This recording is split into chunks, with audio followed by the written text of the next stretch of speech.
What's good, YouTube? It's Justice I used to be paying. Today I'm back with another video, and in this video I'm going to be talking about some of these reports that are saying that Sexyy Red is having a hard time selling tickets. But before I get into that, make sure you leave a like, comment, and subscribe. Do all those things. It helps me out a ton. And also, really quickly, I just want to say this video is going to be a little bit more negative than positive when it comes to Sexyy Red, but I don't hate Sexyy Red. Even as a musician, she has her place. I like her in the role that she plays, the bangers, the ratchet stuff, like that's cool to me. I think a lot of people have problems with Sexyy Red because they expect stuff out of her that she's just never gonna give them. They expect her to be super in-depth with her bars and have some meaning and be classy. That's just not who she is. She plays a role and she's pretty good in that role. So in terms of musically, I don't really have too many problems with Sexyy Red. Now, some of the stuff outside of music, some of the more like minstrel show stuff she's been doing recently, I have some problems there. But for the most part, as a musician, I don't really have a problem with her. She plays a role. I like the banger songs that she puts out. I'm not going to do a deep dive into her discography ever. I'm never going to spend an hour listening to Sexyy Red back to back to back. But if you turn on a Sexyy Red song, you know, it's cool. Like, I'm gonna probably turn up with you. Not too long ago, Sexyy Red announced that she would be going on tour with the Sexy for President tour, and the tickets went on sale. And over the last, year and a half, Sexyy Red has been one of the hottest acts in rap, and that's not an exaggeration. She's been super duper viral, and she really hasn't had any setbacks in her career so far, minus that, Instagram video thing. But besides that, it's pretty much been all positive for Sexyy Red over the last year and a half, 2 years. I mean, of course she's getting hate online, but who isn't at this point? So that's not really much of a setback anymore. And as of recently, some reports have came out though about her tour and about the ticket sales when it comes to her tour, and they're not looking too good. According to both touring data and The Art of Dialogue, Sexyy Red has been really struggling to sell tickets, with the tour possibly being on the verge of cancellation. They both reported that she had around 85,000 North American tickets go on sale, and only about 33% of those tickets have been purchased so far. The tickets went on sale like a week or 2 weeks ago now. Sexyy Red came out and pretty much immediately denied these claims on Twitter. She said that these big companies, these massive companies, are playing dirty and they're trying to sabotage her tour, and that her fans are buying tickets, and that she's nowhere near canceling her tour, and that she's doing her touring with an independent black-owned company. So some of the bigger, corporate industry companies in the touring space are playing dirty, and they're trying to sabotage her and discourage other fans who maybe haven't purchased tickets yet from purchasing tickets in the future. Now, both Touring Data and The Art of Dialogue seem to be at least somewhat reputable sources to me, so I don't believe that they just made these claims up. Maybe they were fed some bad reports by, the bigger companies. Maybe that's a possibility. I wouldn't put it past these giant corporations to try to undermine somebody who didn't go with them, and when it comes to a business venture, that's not unheard of. So I can't really stamp anything that they're saying in terms of her, canceling the tour or the tour just being in jeopardy and maybe it not happening.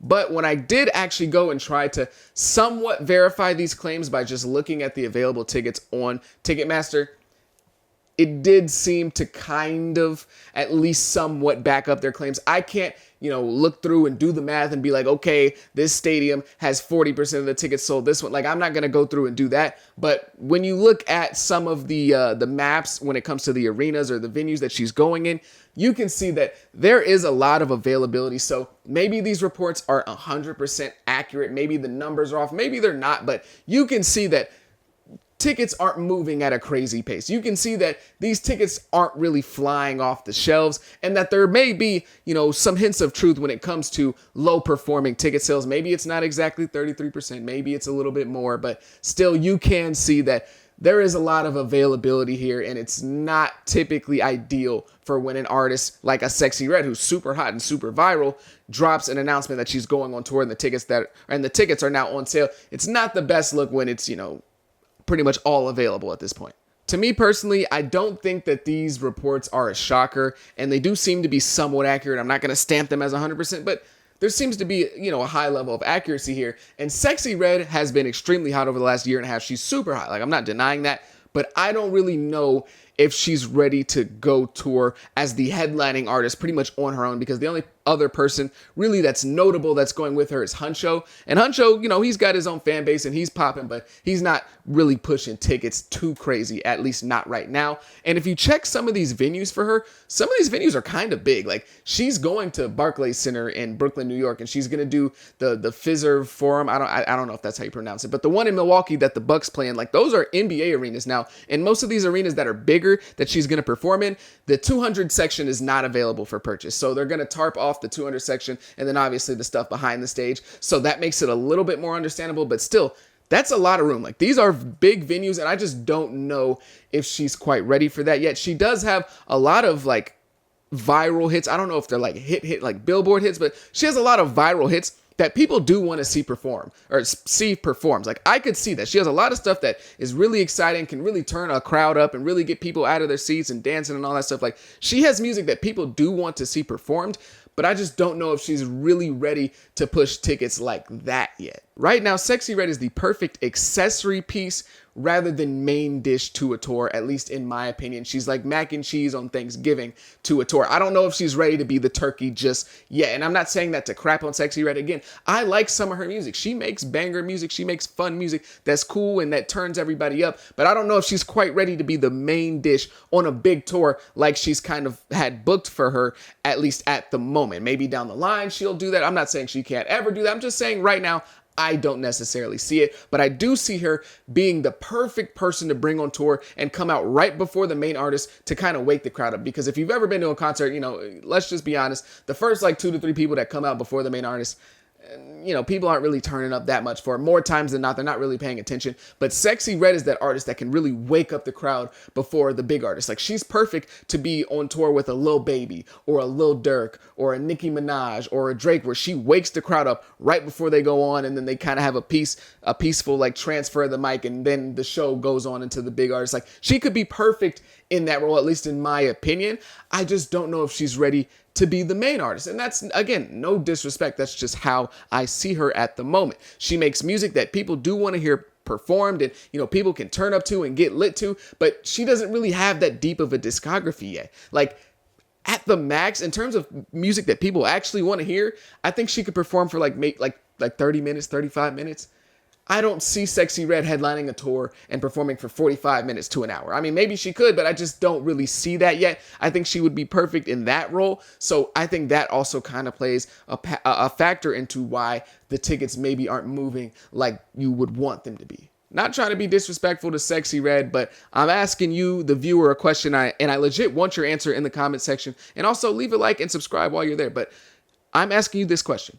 Have you ever sat there and listened to a Sexyy Red project consecutively? And I'm not trying to be disrespectful. I'm just genuinely asking, because I don't believe a lot of people have.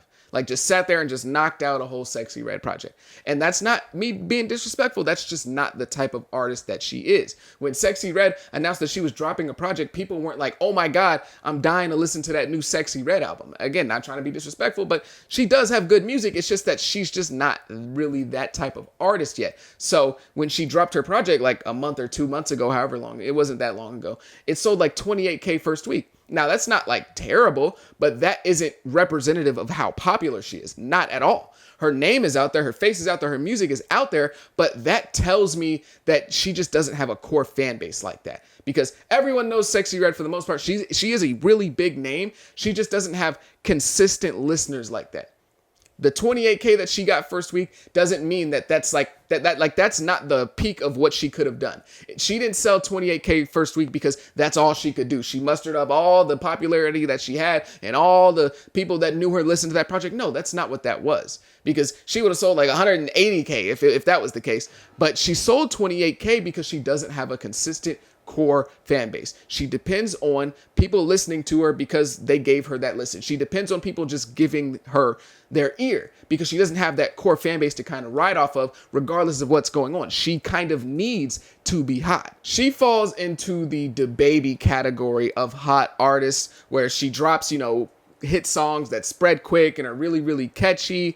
And everyone is kind of collectively like dipping their toes into Sexyy Red. And she's riding off of that. She's super viral at the moment and she's just going crazy because of that. but she doesn't have that like core fan base that's really, really dedicated to her. Most of the people that are fans of Sexyy Red or that are listening to her right now, providing her with the numbers, are casual fans. They're not really in it for the long haul. They're just like, hey, Sexyy Red's hot. I like this song. I like this song. I'll listen to it. But she's not riding on a core fan base right now. She's just riding on the fact that she's viral and everyone's kind of dipping their toes into her bucket. While on the other hand, if you look at an artist like Yeat, when he was going crazy in 2022, 2023, and he experienced like exponential growth in his career at that time, Yeat was going crazy, yes, because he was viral and he was everywhere and people were talking about him, but he had a core fan base that he was riding on that wave. Like, it wasn't just him, it was his core fan base that was riding that wave.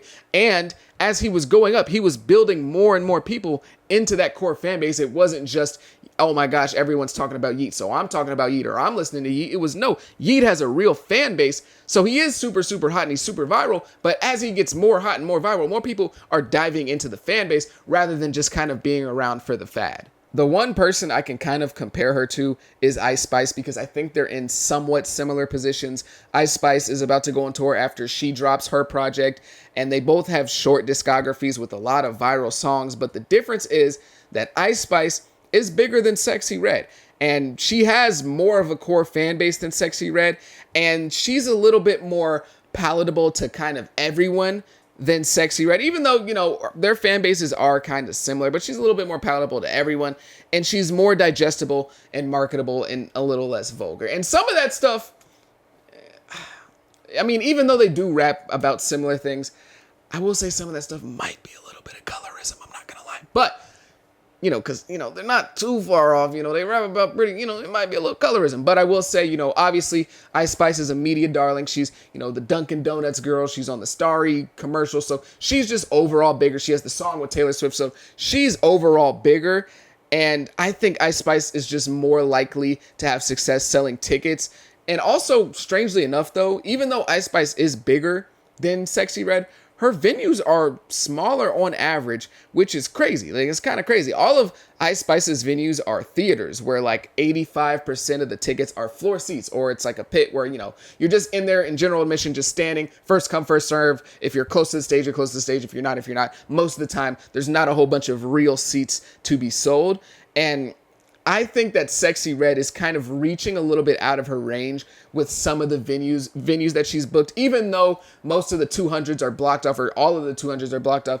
I think that she should probably take a page out of that book and move into more like amphitheaters and theaters and stuff like that. I think she needs to kind of size down a bit, and she would have more success, in my opinion. But yes, again, I also acknowledge that Sexyy Red is way more vulgar than Ice Spice. It's not just colorism, but I think that does play a little bit of a factor, if you ask me. But I don't know, whatever. We're just gonna skip past that. We don't need to keep talking about it. But I know I said that Sexyy Red is, you know, like the perfect accessory piece to a tour, but she can go on tour on her own. I just think she needs to size down a little bit. Just, you know, hit these venues, these little theaters, these amphitheaters, places like that where, you know, it's not expected to have a crazy, crazy big crowd. It's not a venue that holds 6,000, 7,000 people max. I just don't think she needs to do that at the moment. I think she can knock out these more, you know, personal experiences, personal venues that make the fan base really feel like they're in the performance as well. It's not just them watching her on stage. They're a part of it as well. I think she could benefit from that. I don't think she needs to be in these huge spaces where, you know, there's empty seats there and it's tarped off up there. I just don't really think that's necessary for her.